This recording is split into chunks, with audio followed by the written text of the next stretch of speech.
Important question पढ़ेंगे जो exam में बहुत टाइम लेता है। तो वैसे क्वेश्चनों को बहुत कम समय में कैसे बनाएं, तो आप देखिएगा आज का जो प्रश्न है वह एग्जाम में आता है। तो ऐसे प्रश्नों को हल करने के लिए विद्यार्थी ज़्यादा टाइम ले लेते हैं। तो आइए बहुत कम समय में हम कैसे इसे बनाते हैं।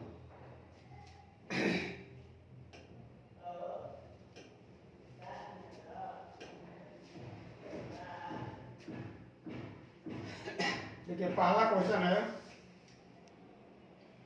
कि अंडर रूट में है 1 + 3 + 5, 1 + 3 + 5 इंटू 1 + 3 + 5 + 7, फिर इंटू 1 + 3 + 5 + 7 + 9।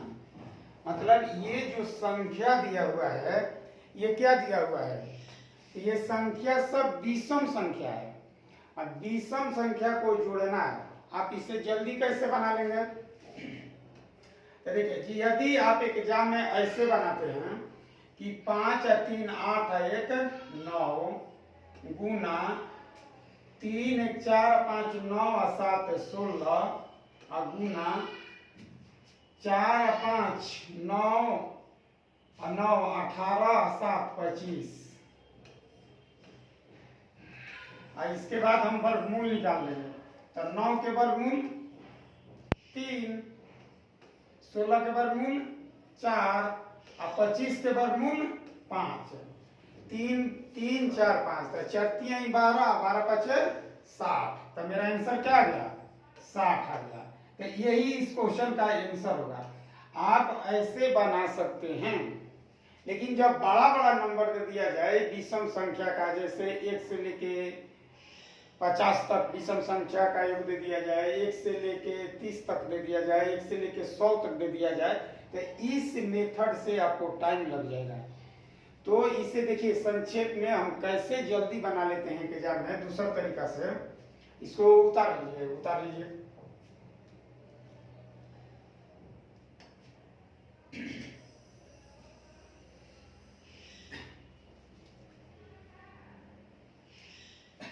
देखिए एग्जाम में कैसे बनाएंगे। तो हम लोग जानते हैं कि विषम संख्याओं का योग का फॉर्मूला होता है n²। विषम संख्या के योग का फॉर्मूला क्या होता है, n² योग का फॉर्मूला। विषम संख्या यदि आपसे पूछा जाए कि 1 से लेके 20 तक विषम संख्याओं का योग बताइए, तो 1 से लेके 20 तक कितने विषम संख्या होते हैं, 10 होते हैं। तो 1 से लेके 20 तक 10 होता है, तो 10 के स्क्वायर कर दीजिए 4। तो अब देखिए यहाँ तो 1 2 3 कई गो पद है, 3 है, तो 3 के स्क्वायर कर दीजिए 3²। 1 2 3 1 4, तो 4 के स्क्वायर कर दीजिए। कई गो पद है, ये विषम संख्या 2 2 4 1 5, तो 5 के स्क्वायर कर दिए। मतलब जितने पद रहेंगे उसी का क्या करेंगे, स्क्वायर करेंगे। 3² 4² और 5², सबका वर्गमूल निकालना है। तो 3 × 4 × 5 25 आई और 5 का 20 और 20 क्या होगा 60, यानी कि आंसर। तो आप इसी मेथड का उपयोग करें। अगर ये अधिक दिया रहता, जैसे 30 तक दिया रहता, 40 तक दिया रहता, तो आप इसे जोड़कर बारी बारी से नहीं बना सकते हैं, देरी लग जाएगा, टाइम ज्यादा लग जाएगा। इसलिए कम टाइम में अगर बनाना है तो इस मेथड का यूज कीजिए। ठीक है, तो इसे देखिए, इस स्क्रीनशॉट ले लीजिए।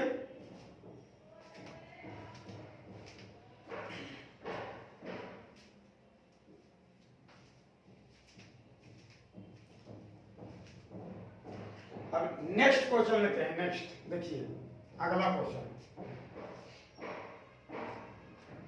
देखिए कितना इंपॉर्टेंट क्वेश्चन है ये बहुत इंपॉर्टेंट है। इस तरह के क्वेश्चन एग्जाम में बार बार आ रहे हैं और ये सब टाइम टेकिंग क्वेश्चन है। आप एग्जाम में विधिवत माने जो बचपन में आप पढ़े हैं उस तरीका से अगर बनाइएगा तो इसमें ज्यादा टाइम लगेगा।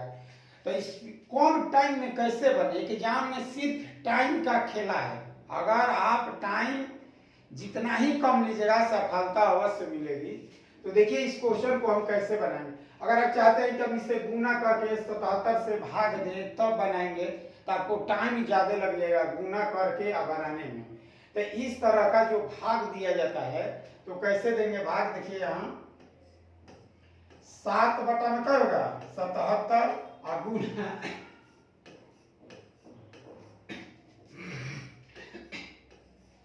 इतना दिया है।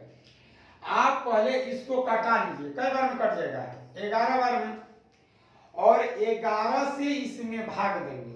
और यदि आप भाग इस मेथड से दे रहे हैं, ऐसे भाग दे रहे हैं, तब तो टाइम लगना ही लगना है, टाइम बहुत ज्यादा लग जाएगा इस तरीका से। ये बचपन वाला जो तरीका है, तो हम कैसे भाग देंगे, तो देखिए इसके लिए इसमें भाग देना है 11 से, तो इसके लिए 77 है, 77 में 11 से भाग देंगे, 11 7 77, 7 बार में जाएगा। अब ये 2 अंक है, डबल अंक, तो ये भी जाएगा 11 7 77, तो 07 लिखेंगे इसे, 11 7 77। फिर ये डबल अंक देखिए ट्रिपल अंक आ गया, तो इसके लिए ये जो तीनों आएगा, 0 है तो अपना 0 उतार दीजिए। अब फिर बच गया 77, तो इसके लिए भी 0 और 7 लेंगे। इस तरह से मेरा आंसर कौन सा हो जाएगा, यानी कि ऑप्शन नंबर बी होगा। कभी भी आपको इस तरह का नंबर दे दिया जाए 3 3 3 ऐसे मार लिखा हुआ हो, आपको भाग देने के लिए कहा जाए कि 11 से भाग दीजिए, तो ऐसे भाग मत देने लगे, ऐसे दीजिएगा आपको टाइम लग जाएगा। तो इस टाइम को बचाना है, टाइम ना लगे, तो इसके लिए देखिए कैसे देते हैं भाग। इसके लिए क्या लिखेंगे 11 3 33, इसके लिए क्या करें 0 3 लिखेंगे, इसके लिए 0 3 लिखेंगे, और इसके लिए भी 0 3 लिखेंगे। इस तरह से मेरा भागफल क्या आ जाएगा 3 0 3 0 3 0 3। तो जब भी आप एक एग्जाम में जाइए तो तुरंत देखिए क्या कीजिए कि 11 से 11 का करें 7 7 11 7 77, 11 से कट गया। अब 11 से इसमें भाग देना है, तो 2 अंक में दीजिएगा तो शुरू का 11 7 77 होगा। फिर इस 77 में भाग दीजिएगा तो 0 7 आ जाएगा। फिर इसमें भाग दीजिएगा 0 है तो 0 उतार दीजिए। इसके बाद 77 में भाग देंगे तो 0 7 आ जाएगा। तो देखिए मेरा आंसर कितना गया 11 7 77, यानी कि 70 707। यही आंसर होगा इस क्वेश्चन का। एग्जाम में आप इससे बेहतरीन आप नहीं बना सकते हैं, एकदम चाहे तो आप मौखिक बना सकते हैं, बिना कलम विदाउट कलम क्या बना सकते हैं। तो देख लीजिए अब इसके आगे क्वेश्चन लेते हैं 3 नंबर क्वेश्चन। अभी भी देखिए कितना अच्छा क्वेश्चन है। ऐसे ऐसे प्रश्न नहीं है कि एग्जाम में आपको क्या करते हैं फंसा देते हैं। इस तरह के प्रश्न एग्जाम में निश्चित है कि आप फंस जाइएगा, आपको टाइम बहुत लगेगा, बहुत, आप बना ही नहीं सकते हैं इसे। या तो इसे छोड़िए और नहीं तो आप जो मेथड जानते हैं उस मेथड से तो बहुत टाइम लगेगा। तो इसे देखिए कैसे बनाए, हम बहुत जल्दी बना लेंगे, एकदम मौखिक। देखिए कैसे बनाते हैं इसे। अब आप देखिए कि 47 67 है, 11 1 2 3 है, ठीक। अब हम ये देखते हैं कि ये इसका ये प्रोक्स वैल्यू देखिए, मतलब आपका कीजिए ना कि इसको निगलेक्ट कर दीजिए 3 अंक, 3 अंक। आप समझिए कि हम इसे क्या करें, निगलेक्ट कर देते हैं, वो दिया ही नहीं है, मान लेते हैं कि दिया नहीं है। तो आप 4 का ये कई गुना है, तो 4 3 12, 3 गुना से थोड़ा सा कम है, 3 गुना से थोड़ा सा कम है, और 2 गुना से थोड़ा सा अधिक है। तो हम उस ऑप्शन को जो है जो 3 गुना से थोड़ा सा क्या हो कम हो। तो देखिए तो ये कई गुना हो जा रहा है इसका बताइए, ये 5 गुना हो जा रहा है। तो 5 गुना तो होगा ही नहीं, क्योंकि ये लगभग 3 गुना, 4 3 12 इतना से कम है, 3 गुना से क्या है कम है। हम यहाँ देख रहे हैं कि तो 5 गुना है, तो इसका मतलब कि ये वाला आंसर नहीं होगा।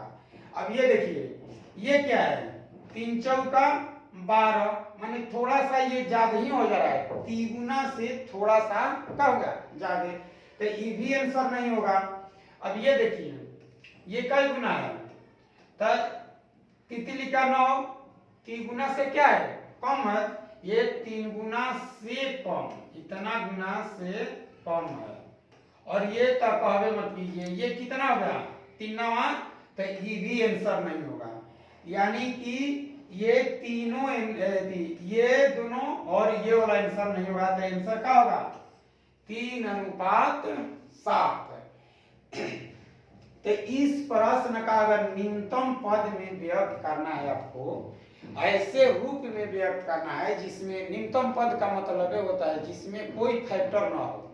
जैसे कोई छोटा सा एग्जांपल लेके दिखा देते हैं कि यदि आपको 12 और 16 को न्यूनतम पद में व्यक्त करना है, ऐसे पद में व्यक्त करना है जिसमें कोई फैक्टर ना हो, तो कैसे ही दोनों का डालेंगे, 4 3 12 4 4 16। अब ये से छोटा ये नहीं होगा, माने यही सरलतम रूप है।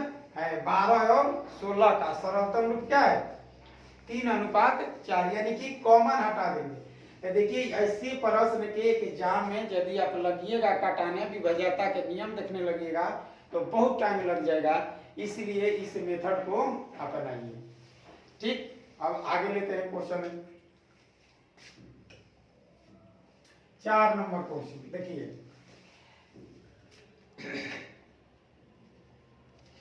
अरे कि 23 12 28 में 23 12 28 में जोड़ने वाली वह छोटी से छोटी में जोड़ने वाली वह छोटी से छोटी संख्या ज्ञात करें जिसे 33 से पूर्णतया विभाज्य हो। तो हमको देखिए क्या ज्ञात करना है, इसमें क्या जोड़ा जाए, इसमें जोड़ने के लिए कह रहा है 23 12 28, इसमें क्या जोड़ दें कि 33 ले डिवाइड हो जाए। देखिए किससे भाग देना है 33 से भाग देना है। तो 33 से भाग देने के लिए हम क्या करें कि इसका ऐसा फैक्टर करते हैं, फैक्टर क्या करते हैं 11 और गुना 3। तो 11 किया, जो संख्या 11 और 3 से कटेगा वही संख्या किससे कटेगा 33 से कटेगा। तब हमको जानना होगा कि 11 और 3 विभाज्यता के नियम। तो 11 से विभाज्यता क्या है जी कि अल्टरनेट अंकों का योग, अल्टरनेट अंकों का योग का अंतर या तो 0 आना चाहिए, नहीं तो 11 का क्या आना चाहिए गुणा जाना चाहिए। तो 11 और 3 में कौन आसान है आपको चेक करना, तो 3 का आसान है। तो हम यहाँ से 3 का चेक कर लेते हैं, पहले इसका चेक करेंगे। तो देख लेते हैं 3 से। तो 3 से बताइए 8 2 10 2 12, 12 3 से कट जाएगा, और 3 3 से भी कट जाएगा, 2 1 3 भी कट ही जाएगा, यानी कि ये संख्या 3 से डिवाइड है। तो इसका मतलब 3 से डिवाइड है, तो इसमें क्या जोड़ दिया जाए। तो देख लीजिए ऑप्शन में एक 3 है, यानी कि 3 इस संख्या में 3 जोड़ दीजिएगा तो संख्या कैसे कट जाएगी 11 से पूर्णतः विभाजित हो जाएगी। जब 3 से हम चेक कर लेते हैं, 11 से चेक करने की जरूरत नहीं है क्योंकि अब 3 से इसमें कोई कटने वाली संख्या है ही नहीं। ठीक है, तो इसके बाद अगला क्वेश्चन लीजिए। ये आज का लास्ट क्वेश्चन है, ये 5वां प्रश्न है। तो इस प्रश्न को देखिए लिखा है कि सरलतम रूप में व्यक्त करें। सरलतम रूप का मतलब क्या होता है कि माने कोई फैक्टर नहीं होना चाहिए, अंश और हर में जो कॉमन है उसी को हटा देना रहता है। सरलतम रूप का मतलब यही होता है। सरलतम माने क्या एकदम मिनिमम छोटा, यानी कि फैक्टर हटा दीजिए। तो देखिए ऐसे जब प्रश्न आ जाते हैं तो भाग विधि से बनाइएगा, चाहे कोई भी विधि लगा लीजिए, तो उस विधि में बहुत टाइम लग जाता है। तो हम ऐसे प्रश्नों को क्या करते हैं कि देखिए इसमें हम क्या करते हैं कि एप्रोक्स वैल्यू लेके चलते हैं, यानी कि इस दो डिजिट का हम काउंट नहीं करेंगे, ये सोच लेंगे कि इसमें है ही नहीं। मतलब इसको सोचिए कि ये 10 है और ये क्या है 11 है, 10 और 11। तो ये 10 ले थोड़ा सा ज्यादा है, तो 10 1 11 1 ज्यादा है, यहाँ देखिए 13 3 16, यहाँ पर 3 ज्यादा हो जा रहा है, इसलिए आंसर ये नहीं होगा। ये बहुत ज्यादा अंतर हो जा रहा है यहाँ देखिए 17 अच्छा है कि 3 9 का है, 9 7 16 26 हो जा रहा है, यानी कि यहाँ 9 का अंतर हो जा रहा है। यहाँ देखिए 15 1 16 और 25 1 26, या तो आंसर डी होगा नहीं तो सी होगा, ये दोनों आंसर नहीं होगा। क्यों नहीं होगा? क्योंकि यहाँ हम निकाले कि 10 के बाद 11 है, 10 के बाद क्या है 11, यहाँ 13 के बाद 16 हो जा रहा है, 3 ज्यादा हो जा रहा है, यहाँ 17 है कि 9 17 9 26 होता है, तो यहाँ 9 अधिक हो जा रहा है, तो ये दोनों आंसर नहीं होगा। या तो आंसर ये होगा और नहीं तो ये होगा, सी या डी। तो सी और डी में किसको क्लियर करें? तो देखिए ये जो संख्या है ये पूरी की पूरी संख्या को विचार कर लेंगे दोनों को हटाने के लिए। तो इसमें मात्र एक 5 है, केवल ही 5 में कटेगा, लेकिन यहाँ तो हम देख रहे हैं कि 25 है, यानी कि 2 को 5 है, तो इसलिए ये आंसर नहीं होगा। ये ऊपर वाली संख्या सिर्फ इसमें एक ही 5 है और यहाँ कितने 5 है 2 5 है, इसलिए वो आंसर नहीं होगा। एक और तरीका है कि देखिए ये संख्या 3 से कट रही है, तो ये 3 से देखिए कट रही है, एकदम कट रही है 3 से, 9 कट जाएगा, 5 1 6 कट जाएगा, यानी कि 3 रहेगा, नीचे 3 से कटेगी संख्या नहीं, तो ऊपर 3 है तो ये गायब नहीं होगा, इसलिए यहाँ 3 रहेगा, यानी कि आंसर कौन सा हो जाएगा? सी हो जाएगा। तो न्यूनतम रूपों में व्यक्त करने के लिए ये सबसे बेस्ट मेथड है। आशा करते हैं आप लोग ये 5 क्वेश्चन अच्छे ढंग से समझे होंगे। तो इसी के साथ thank you very much, like कीजिए, सब्सक्राइब कीजिए। ओके, थैंक्स, धन्यवाद।